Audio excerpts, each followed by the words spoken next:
99.7 FM. Time now for Newsnight. Headlines on Newsnight is brought to you by Eden Heights. Eden Heights, welcome home. In this edition, opposition NDC cautions EC against secretly engaging another technology vendor following the termination of contract of the previous vendor, saying it will spell doom for the country. The commission, on the blind side of political parties, have gone to engage another company, Ghanaian company, whose owners have political affiliations in this country, who have the right to vote. The worst thing is that stakeholders don't know about it. We'll continue to borrow, Finance Minister declares as he reviews the current generation revenue is inadequate to sustain the country's developmental agenda. Because our needs are extensive and the current generation of revenue may not be adequate, in the short term, but in the long term it will. Here from the opposition NDC, which is questioning government's commitment to its Ghana Beyond Aid mantra. Plus hear from chairman of the NDPC as he urges government to pursue its $50 billion century bond to facilitate the country's rapid development. Mr. Minister, go for your century bond. A bond that will be over the 38 years, which will not be small.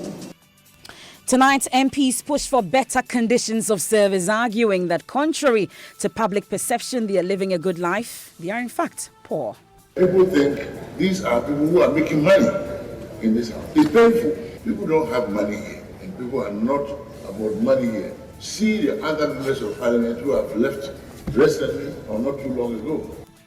We have details as the fear of poverty in retirement forces the House to adopt measures for a better life outside the chambers of Parliament. And in business, the second edition of Joy Business's Health and Wellness Trade Show opens in Accra with a strong case being made for more private investment into the health sector. Later in sport, His Excellency the President meets the Black Stars ahead of the team's departure for Abu Dhabi tomorrow to begin preparations for the 2019 AFCON. And President Akufo-Addo pledges to investigate claims of shoddy work being done under his One Village, One Dam policy following complaints by some communities. Some people up there are not satisfied about the dams that are being built. We're looking into it to find out the truth of it. More here on Newsnight with me, Emefa Apau. Please join us with your thoughts and comments via WhatsApp on 0244 340 437.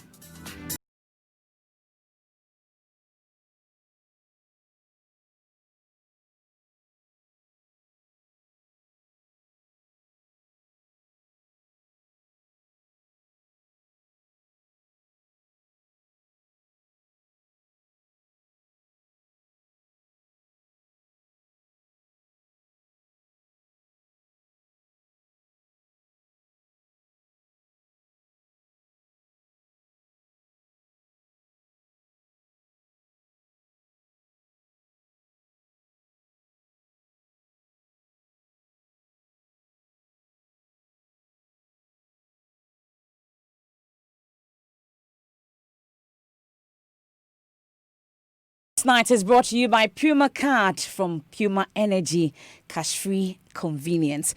Now, opposition NDC is accusing the Electoral Commission of contracting an indigenous IT company to manage the country's electoral data system on the blind side of political parties. The contract of an Israeli company, Superlock Technologies Limited, has been terminated by EC. But even before an official announcement will be made on who takes over from them, the NDC is alleging that a Ghanaian company has been hired as a new vendor, a development the party says will compromise the integrity of the 2020 elections. Johnson Asiedu Nketia is the General Secretary of the NDC, and he's been speaking to my colleague Evans Mensah on PM Express.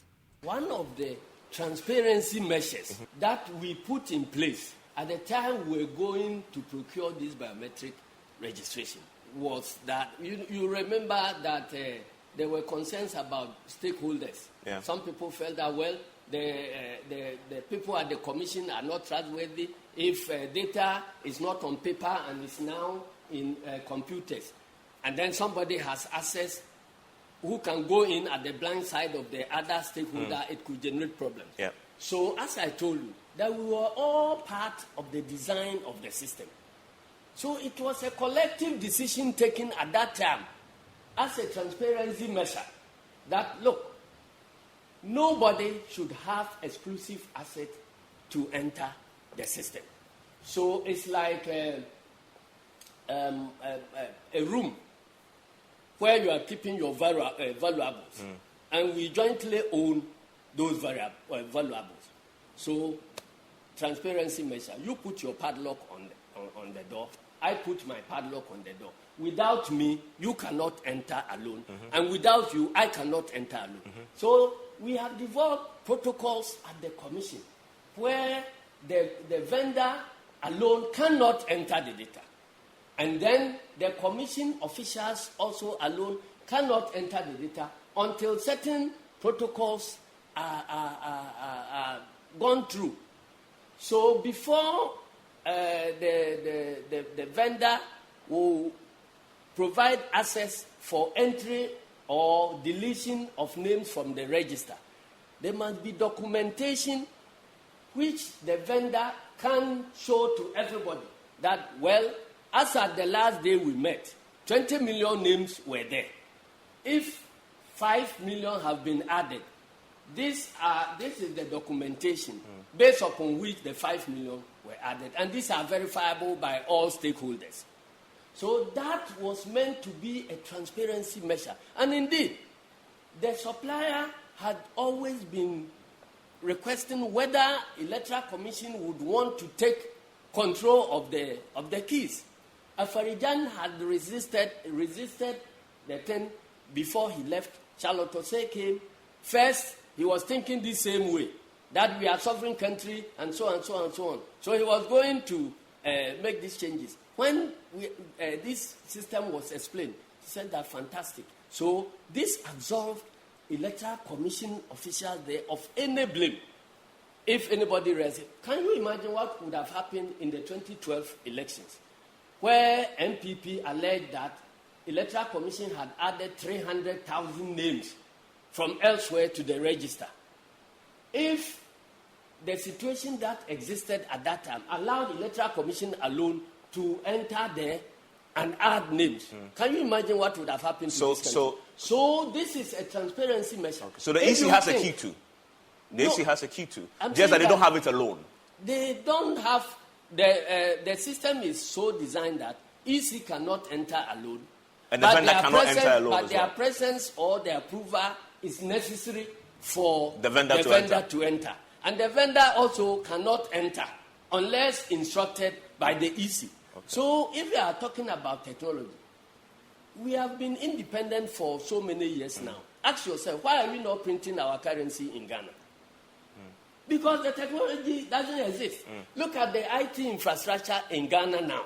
Is it so robust that we have all these securities around such an important data? Why is it that banks that are doing these ATMs are channeling some of their, routing some of their communications and hosting some of their data in South Africa or India or Russia? Okay. It tells you that it will be too great a risk. Okay. The confidence of the people in the system must be known. Okay.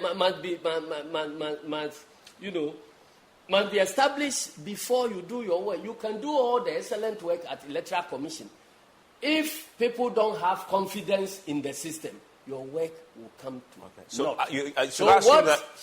what Jim Mensah is doing now, the commission, on the blind side of political parties, have gone to engage another company, which is supposed to be a Ghanaian company, whose owners have political affiliations in this country, who have the right to vote.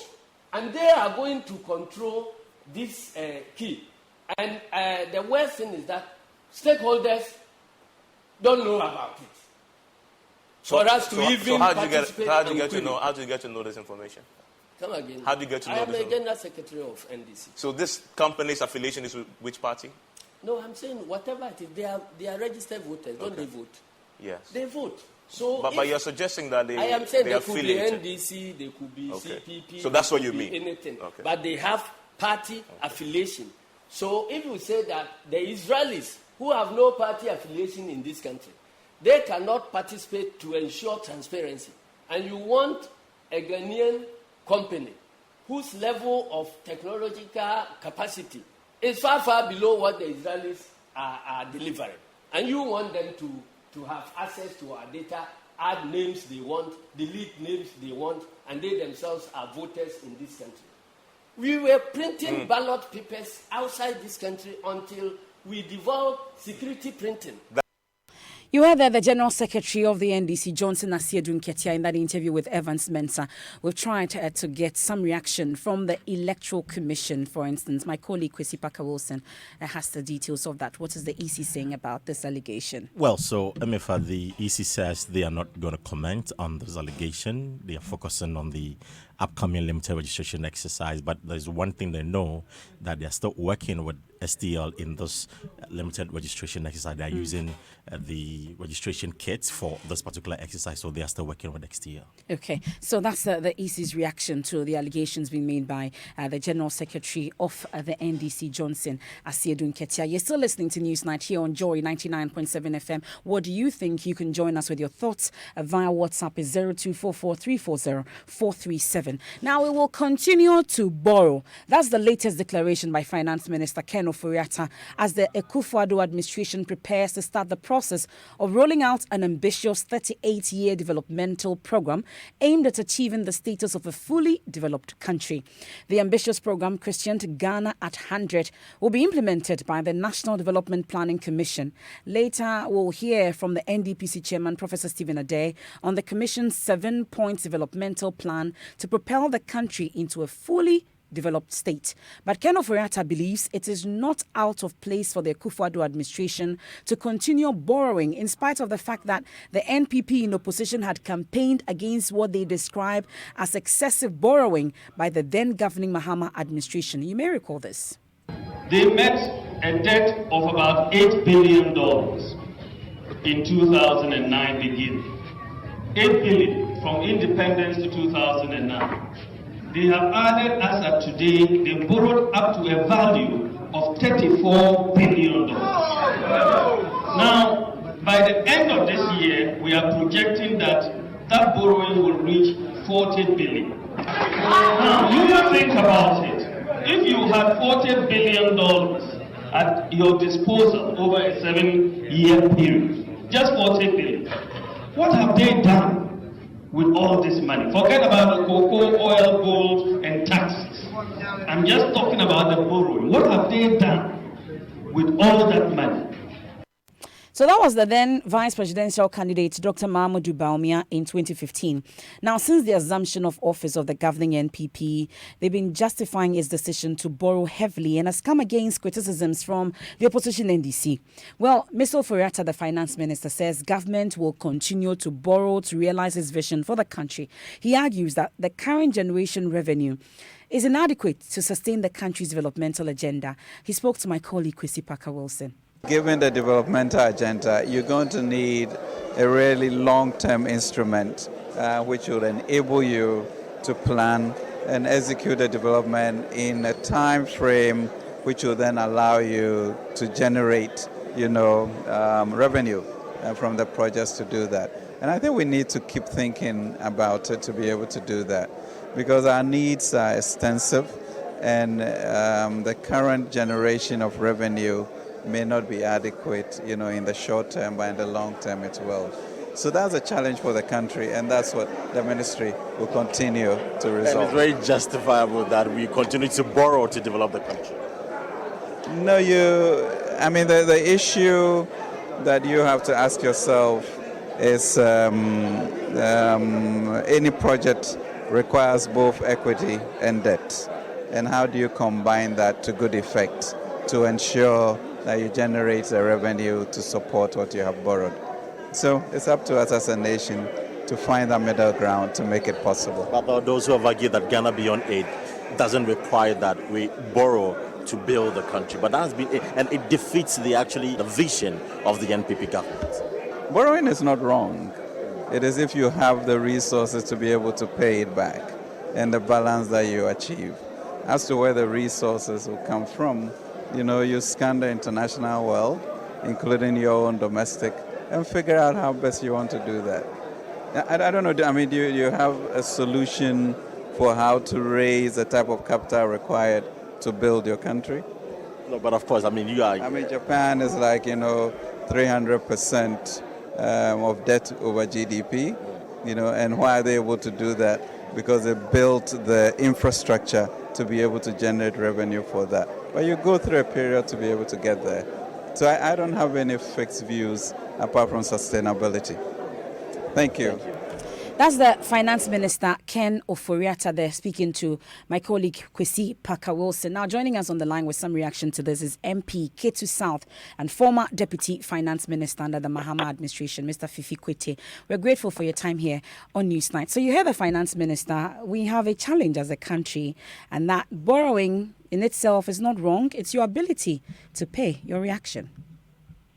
I think generally he's right. That borrowing is not wrong, yeah. But where it's actually not gotten there is that what actually is wrong is a double standard, the double talk, the duplicity of a group that just yesterday said borrowing was wrong, and then today they do 180 degree and now start to pretend as if they were not condemning borrowing yesterday. You see, this lack of consistency itself is a major problem for the country going forward. Now, it was just yesterday, okay, and I'm talking about in 2016, then we had the vice president, then vice candidate, Bawumia, tell this country that NDC in 8 years has done reckless borrowing. And as a result of the reckless borrowing, it has led to what he called the magnitude of interest payment that the country has to pay, and which actually is burdening Ghana, which means that vital resources which would have gone into infrastructure are being diverted into the debt obligation. That was just yesterday. Now, what has turned around within the space of 2 years? Now, even if it is that you now have come to that realization, the thing to do is to be honest about it and tell the country that I got it wrong. So, for example, President Kufuor, ahead of 2000, made promises related to the fact that he was going to downsize his government, that there were too many ministers. And when President Kufuor came into office, he saw that no, I couldn't do that. He was honest enough to tell the country, you know what, I got it wrong. Now, have that courage, have that honesty, and tell the country that you got it wrong. That when you mounted your campaign platform, you deceived the country by creating the impression that borrowing actually was not the way to go. Now, didn't we hear them tell us that really there was so much money in Ghana, we didn't really need to borrow? Did you not hear them tell us that, listen, you don't really need to tax because the taxation is a lazy man's approach to government? That when they come, they were going to transform this country from taxation into production. Meaning they were going to reduce taxes and unleash the economic activity in Ghana so much that there will be money that actually will come to be able to finance everything. Why are we having what it is we are having? But Mr. Fifi Kwete, that double standard must be condemned. But listening to must condemn it. But listening to the Finance Minister, Ken Ofori-Atta, in that interview a while ago, giving the challenges that we have as a country and our long-term developmental agenda that governments need to look outside for, is that not was he not indirectly admitting that indeed borrowing you cannot do away with? Don't do an indirect admission. Do a direct admission and do a direct apology and tell the people of Ghana, I'm sorry we misled you. That's what you do. That's what honesty requires. That's what required. Don't do indirect admission. That's not what the people of Ghana want to hear. Now, beside that, we're also talking about a group that at the same time is what we call, trumpeting the whole talk about Ghana Beyond Aid. Now, if you really on a day-to-day basis are shouting about Ghana Beyond Aid, what you are telling us is that you want to bring us to a position where we don't even need to borrow anymore.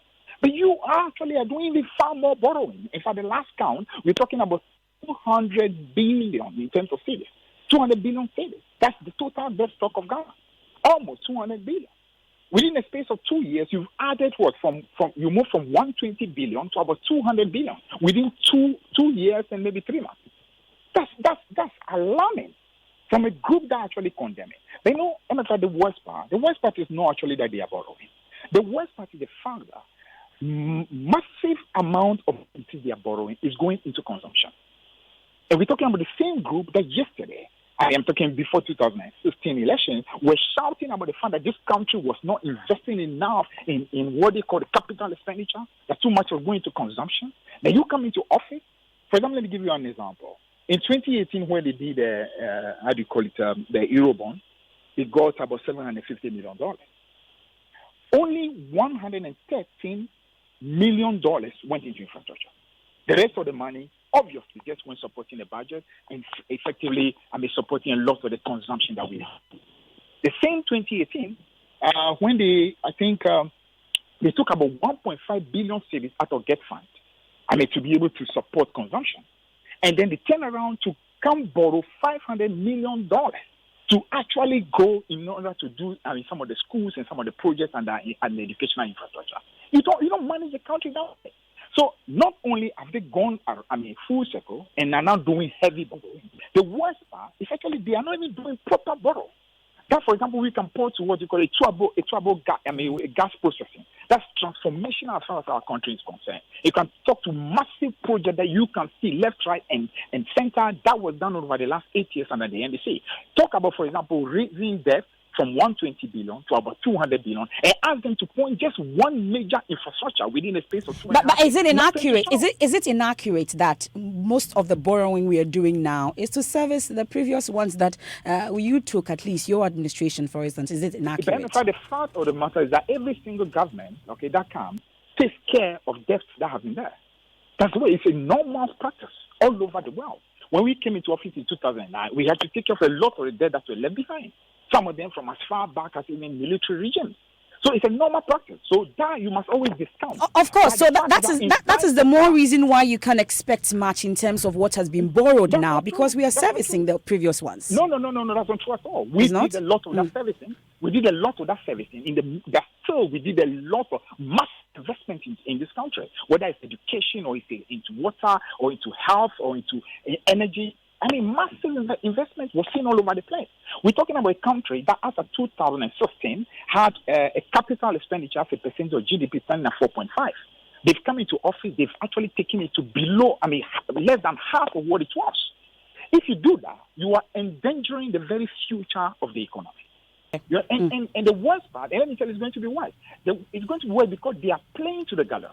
Instead of looking at real, what you call transformational expenditure, they are busy trying to win election. So what it is they are concentrating on is, for example, taking precious money and paying school fees people who have not even asked them to pay.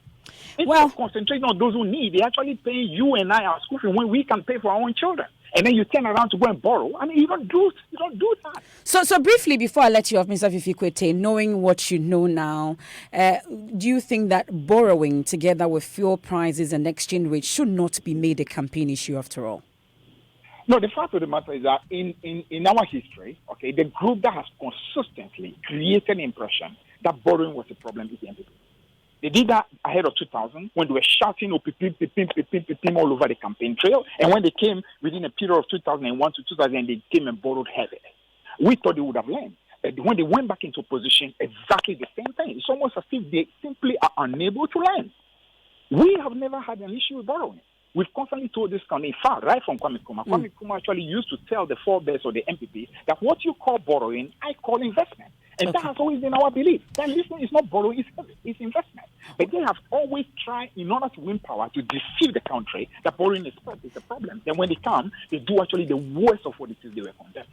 We're grateful for your time, Mr. Fifi Kwete. That's a former Deputy Finance Minister there. Well, as we indicated earlier, 38 years from today, Ghana will turn 100, and the National Development Planning Commission has rolled out a 7-point developmental framework aimed at fully achieving a developed first-class country in the next 38 years. Chairman of the Commission, Professor Stephen Ade, believes, among others, that ensuring policy continuity will serve as a catalyst for the country to fully achieve its vision at 100. I think that the minister should and his team should pursue this resource for infrastructure route and not 2 billion from China. We need 20 billion because this is where we have an advantage above other countries. And it is now the Naughton resource for infrastructure. Finally, as a suggestion, because they won't allow me to continue for too long, Mr. Minister, go for your century bond. A bond that will be over the 38 years, which will not be small, but 30 to 50 billion, but with a clear indication of how we will pay it, because we need that leverage to do so. You heard that Professor Stephen Adair, Chairman of the National Development Planning Commission. It's a good time to join George Wiafe with the latest from the world of business. And for interesting discussions there about borrowing. Some will say that it's all about revenue. As long as you're able to improve with revenue mobilization, bring a lot of people into the tax net, which was cast since I was a baby, and we've still not been able to get the fish. We'll still have this problem with borrowing because we are not mobilizing more revenue internally, so we have to go outside and borrow. But the problem also has to do with the fact that if you're borrowing more from outside in terms of dollars, it has implications on your local currency.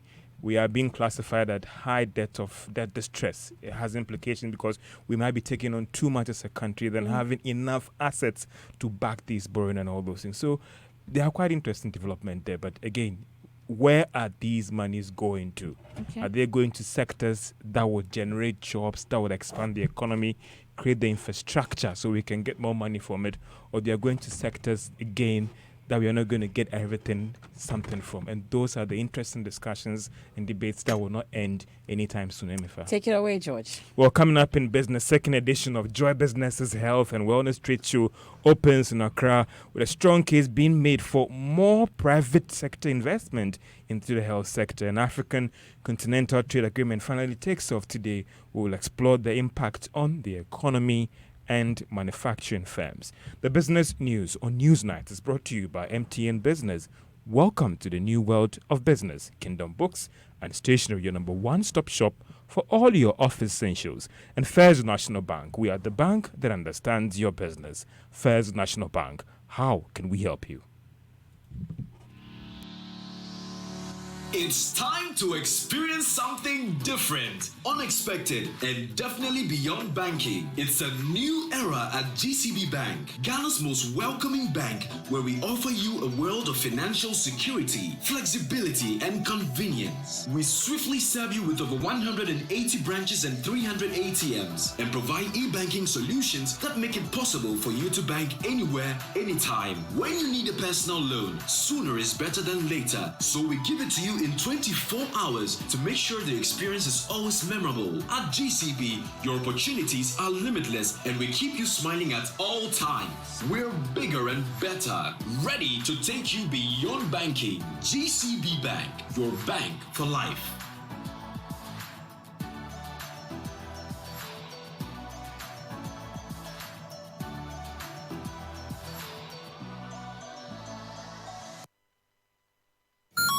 Game over. Oh no, I lost again. Mommy, can you please buy me some coins for my game from Play Store? Please? Kojo, how? I don't even have a debit card. Hey, Mommy, don't you know you don't need a debit card to buy on Play Store? You can pay with MTN Momo. Can I? Yes. Hey, Kojo, how do you know? Mommy, everybody's talking about it at school. Really? You can now use MTN Momo to buy your favorite apps and games on Play Store. First, choose the app or game you want and select the MTN Momo option to pay. It's that simple. Yes, I did it. Mommy, I won. We did for you, everywhere you go.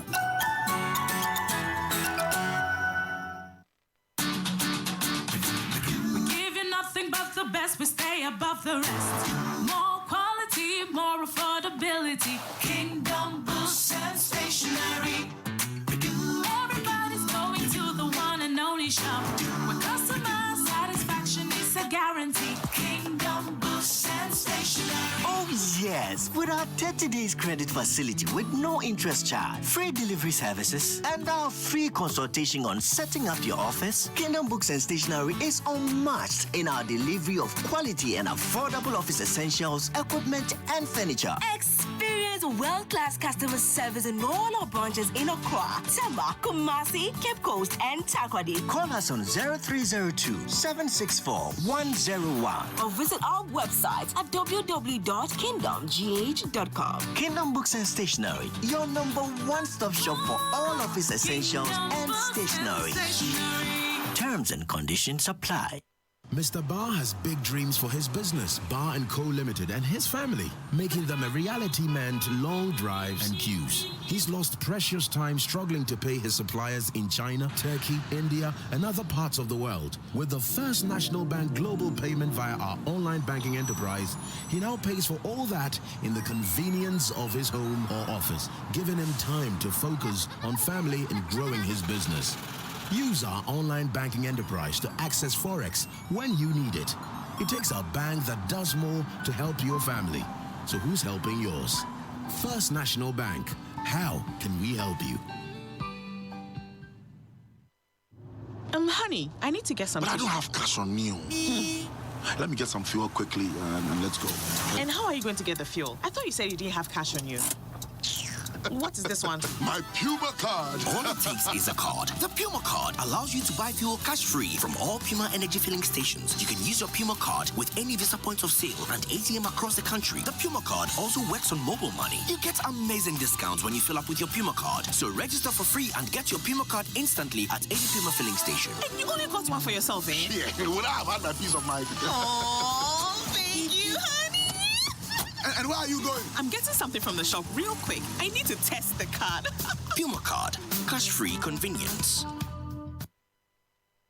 Welcome back to Business on Newsnight. Now, government is making a strong case for more private investment into the health sector to help improve healthcare in the country. Now, Minister for Health, Kweku Agyeman-Manu, disclosed this when he opened the second edition of the Joy Business Health and Wellness Trade Show at the National Theatre today. We need to do partnerships, and these partnerships should be innovative partnerships. Not the traditional old things that we do. Government has been talking about partnering the private sector, but we still don't see massive private sector investments into areas where government will wish that these investments are there. Government will continue to play its traditional role, basically providing infrastructure, putting in trained workforce, making sure we have adequate things in there to be able to do what we call quality care. No government will stop this, but we need to partner and hold hands with other stakeholders. Now, some exhibitors are already excited about patronage for the first day of the fair. Let's hear from one of them, Menandi Intiamwa. For the first day, people are now packing and getting ready for the whole thing. But in our end, we didn't expect that much people would patronize our stand. But we have a number of people who have come in to actually participate in the stress assessment tests. We've had quite a number of people. So for the very first time, I think it's an excellent work done, basically. We've done a number of exhibitions. We've actually met a number of organizations, wanted to partner with them because we are a mental health service provider. Now, some patrons at the fair have also been sharing their thoughts about it, and they say that they are very, very happy with what they've seen so far. So it enters into day 2 tomorrow at the National Theatre, where we have some discussions focusing on redefining the frontiers of fertility, that is true assisted reproduction, better, brighter outlook for childless couples. You don't want to miss that and be at the National Theatre. It's everything about health, the business, the trade, and all about connecting to those investors also out there. Now, Ghanaian manufacturing firms should from next month be able to export their goods to about 24 countries in Africa without paying the required or necessary tariffs. Now, this was after the African Continental Free Trade Agreement took off today. Now, despite the taking off, full implementation would happen from next month. The pact, which was signed by 24 African countries, will allow these countries to export without the required levies and taxes. Let's hear from the Deputy Minister of Trade and Industry, Carlos Ahinkra, who tells Joy Business that the market is now out there for local firms to take advantage of it. Because you would sit here, you would think that you are able to manufacture, let's say, a watch, timepiece, or you're able to manufacture some shoes. But there's a company in Egypt who is doing it with a proper quality, better quality. They can bring it here without any duty, and it will challenge and compete with your kind of shoes that you are manufacturing here. So I would take advantage of this opportunity also to let our manufacturers understand that packaging or proper production to give you the necessary visibility and penetration is also very important. Now, it is believed that if Ghanaian firms are able to take advantage of this pact, they will see their revenue improve strongly. Now, this could indirectly have an impact on those taxes that they also pay to the economy, and government might be able to get a lot more from that. We also understand that Ghana is lobbying to actually host the Secretariat for the African Free Trade Agreement. And the World Bank board has approved some $2 million to help deal with the perennial flood that hits the metropolis. The following Business Desk report has more. The funds, which were approved yesterday, would go a long way to support ongoing projects in the metropolis aimed at dealing with floods in the region. According to the World Bank, the funds would also be directed towards the first phase of priority projects that would help improve upon waste infrastructure as well as the other projects. It would also target improving the integration of flood risk management in the capital. The World Bank argues that completing these projects would go a long way to improve the livelihood of over 4 million persons in the metropolis. The funding is coming at a time that the capital has been hit by some flooding. Some engineers have attributed the perennial flooding to the whole drainage layout in the metropolis and building structures on waterways. The development affected productivity in some parts of the capital this morning as a result of yesterday's downpour. Our checks show that some businesses were this morning still trying to clear debris on their premises. Some workers also had some challenges in moving to work this morning as well. This issue has again reinforced the argument that every commercial building in the country should be insured. This could go a long way to help businesses minimize the costs associated with these natural disasters. And that was a Business Desk report. On the Executive Secretary of the Ghana Real Estate Developers Association, that is Sami Ameigbo, is asking investors from Dubai not to only target the middle class, but explore other sectors that requires their need or that requires their capital. He said this at the roundtable on real estate potential in Ghana, organized by the Dubai Chamber of International Affairs. The current housing deficit is in excess of, we are hitting around 2 million by the statistics that we have.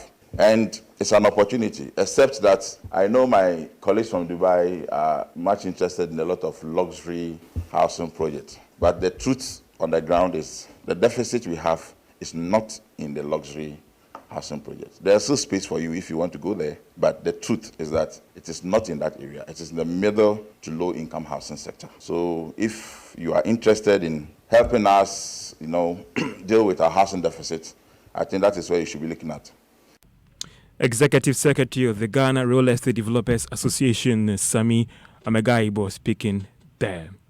Now, managers of the Ghana Stock Exchange have appealed to Ghana Oil Company and other listed companies on the market to consider using the BERS to raise funds for infrastructure projects rather than resorting to the banks actually for credit. Deputy Managing Director of the market, Eko Afezi, made the call when gold actually took its turn at the facts behind the figure session today.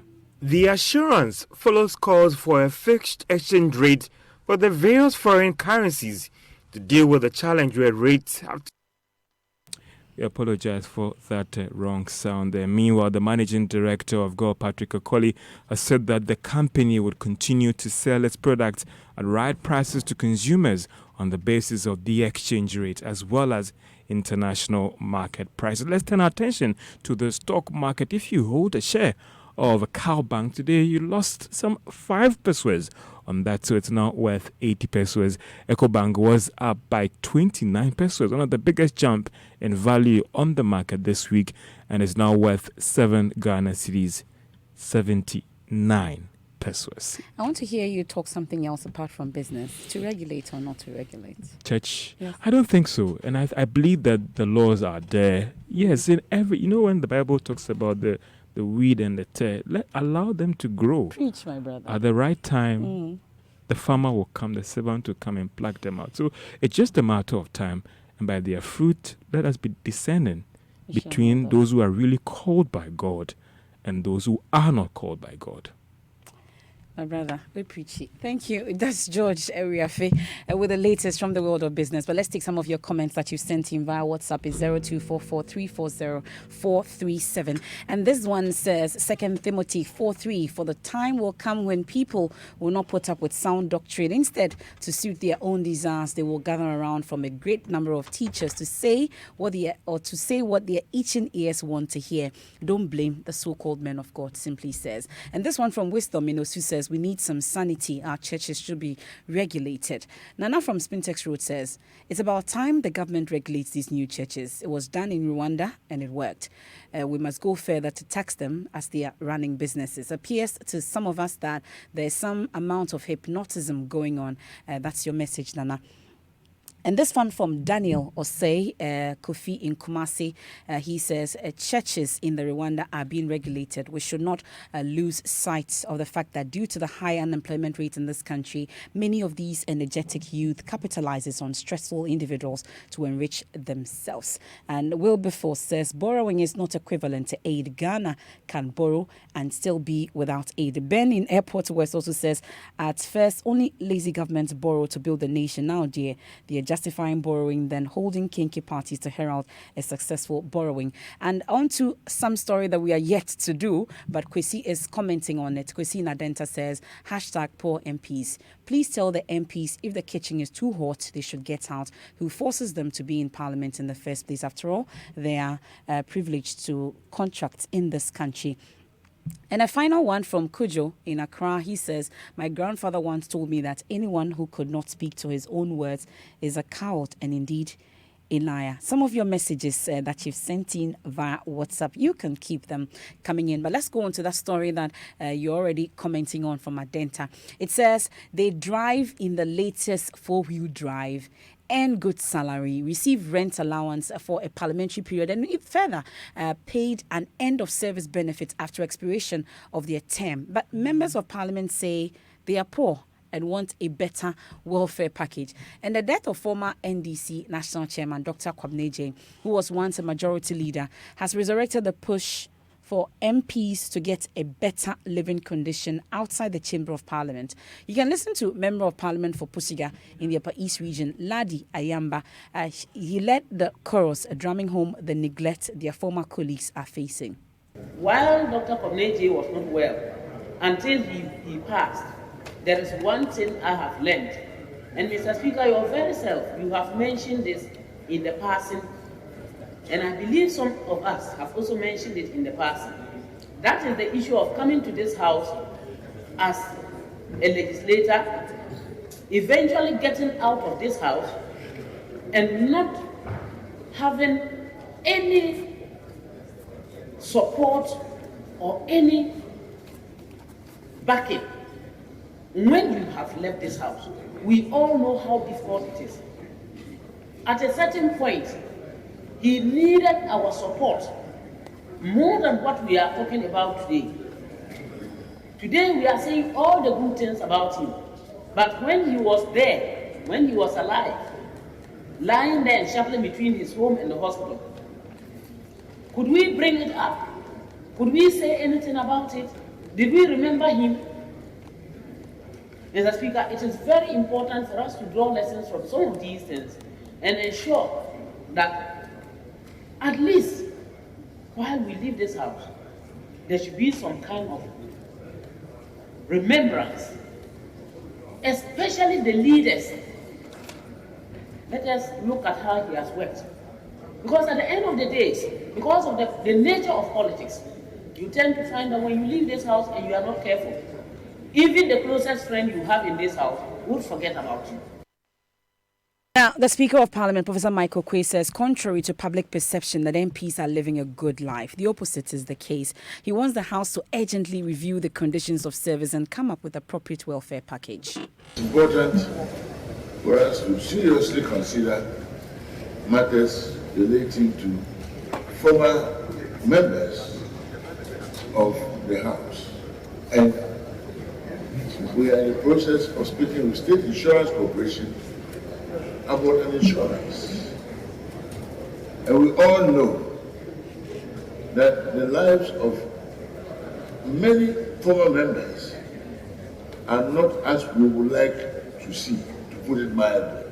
And in fact, it pains me personally to see how we look like after we have served. And people think these are people who are making money in this house. The media may want to record. It's painful. People don't have money here. And people are not about money here. see the other members of parliament who have left recently or not too long ago. But we must also therefore look at the reality and make provisions for pension and other aspects of the welfare of honorable members. So House Committee, I'll refer this to you, because what our Honorable Madam has said, we all know is more true than even it has been said. But we don't do anything about it. We don't say it.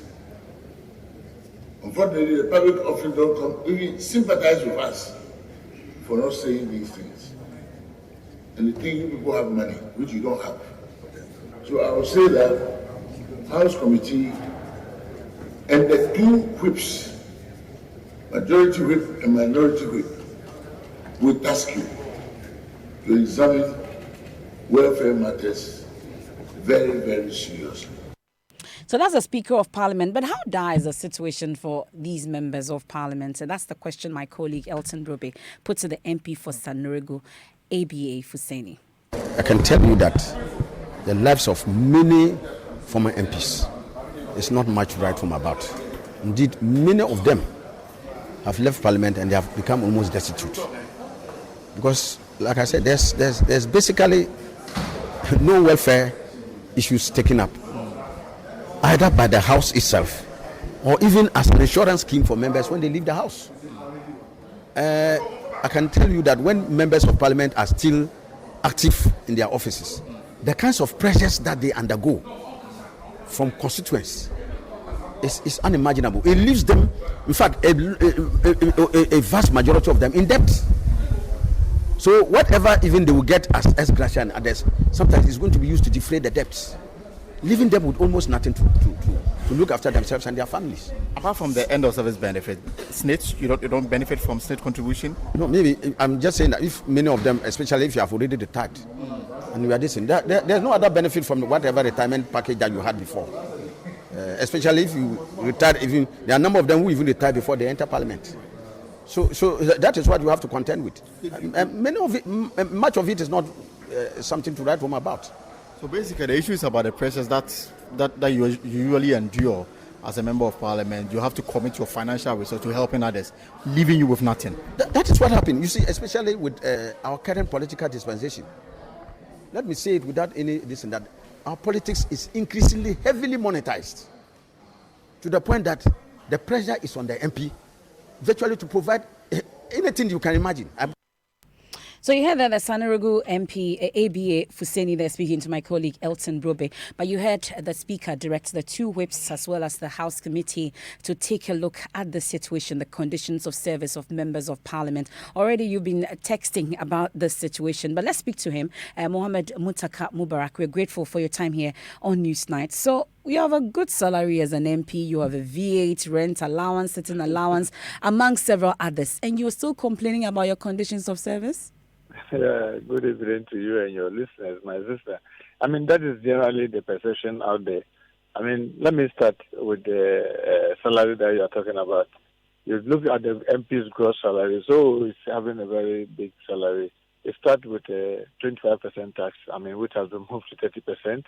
So for whatever hypothesis, let's just say, even if you are earning a gross of 20,000, you start right away from getting 6,000 of it going to tax, leaving you with 14,000. So the car loan comes in. The car loan currently takes about 4,500. And take my word, no MP gets to finish paying the car loan before the end of the 4 years. So they rely on the ex-gratia to take the balance of the car loan. So by the time you realize, my sister, it is so terrible that even the Speaker of Parliament does not retire on his salary. You have, let's say, I and my colleagues who completed school, say, for example, some decided to join the bench, and many of them today are either at the High Court or Appeals Court. And then another joined, many of them today are Brigadier Generals. All of them are retired on their salary. In the case of parliamentarians, even the Speaker of Parliament doesn't retire on his salary. So the worst thing is that when you are done and you are sitting home, then the medical bill starts. You don't have any health insurance, you don't have anything. That is a typical example of the life of an average MP who has spent, say, 3 terms in the House, say 12 years. And my sister, and I'll always say, look at the life of former MPs. I'll beg Joy FM to take this as a research work. Just conduct a research. I mean, since 1992, when we started, all members of parliament that have served and are sitting home, including those who have served as ministers and what have you, you will be shocked the results you get. Maybe parliamentarians must start insisting that we will not take a car loan. If you give us vehicles to work, fine. Let us, I mean, if we are going to ride bicycle or whatever, let's do it. Because that alone takes so much away from the MP. Because even after paying the car loan, I mean, of about 4,500 a month, you are supposed to fuel it, you are supposed to maintain it, you are supposed to insure it. So we are living a very deceptive life. Someone will ask, but why are you people still in? Is that Emifa that I'm speaking to? Exactly the question I was going to ask you. Who forces you to be an MP? Look at me. Look at someone like me. I know MPs who are in the House who are in their 20s. I came to Parliament around the age of my middle 30s. If I had done 1 term or even 2 terms and left, believe me, nobody will want to employ you. Even now, after 4 terms, I'm not the age of retirement. Even if you quit with all the expertise, the knowledge they have gathered in Parliament, who uses it for anything? Nothing. So it's like you are caught up in it, and it has become the going forward is difficult, going back is also difficult. So you rather must have managed it forward.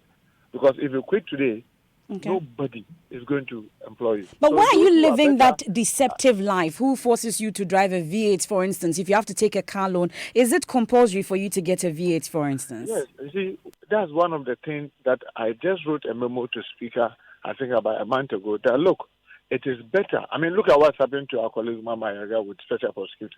This is, I call it a private loan. You just guaranteed it for me. I didn't pick it from Minister of Finance. I picked it from a bank. In this case, GSSB, where we pick the loan, you guaranteed it for me. Even before I even start using the car loan, even before the loan is extended to me, deductions have started. And I'm told that I must use it to buy a very durable vehicle.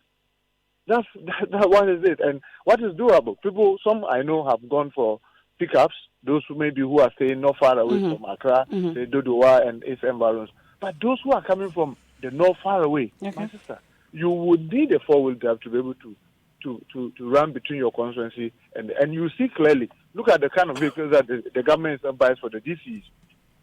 It is because of the nature of the job. Okay. Why can a government provide vehicles for close to almost the same number of members of parliament to DCs? Government will be ready to buy it for them. But when it comes to members of parliament, you have to procure loan. And we've been in this quagmire all these years. We've not been able to, go around it. Unfortunately, we are out of time, but definitely we'll continue this discussion subsequently. You had the minority whip, Mohammed Mutaka Mubarak, and all day I've seen some men in black and white. I don't know if they went to Adisadel, but for the first time I actually saw Ridwan in attire. But I have 2 of them in the studio looking dapper and all, Gary L. Smith and Hans Mensah Ando. Why? What's going on? First of all, we are not pallbearers, so let's I didn't want to say that. You had to say that yourself. We are working on something. This is all just to give us the latest in the world of sports.